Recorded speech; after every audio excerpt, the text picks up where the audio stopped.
Yo, what's up mga kois? Hindi nyo ba alam kung paano buksan ang ganitong safety box mga kois? Yung mechanical, hindi siya by numbers. So, panoorin mo ang video na to mga kois. Unang numbers mga kois, i-turn right mo siya 4 times. Okay? Ayan, 4 times, unang number. See, itapat mo siya sa unang number, 4 na beses. Okay? And then, ayan, magbilang ka ng 4 times.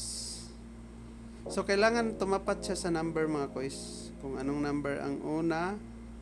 Ayan, kasi hindi po siya changeable na number, na password.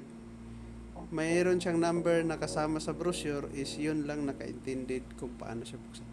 Ayan, pangalawang numbers mga kois is turn left ka 3 times. Ayan, 3 times mo siya itapat sa number.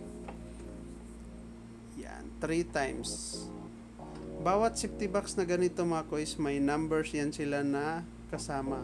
So, ang counting niya is 4, 3, 2, 1. Yan.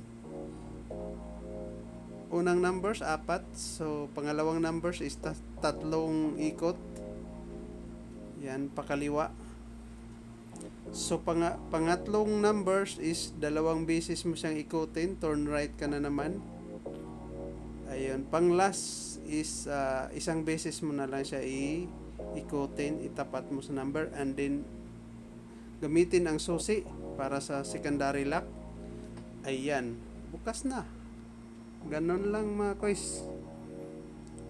Simple lang ang pagbukas. Follow the manual lang.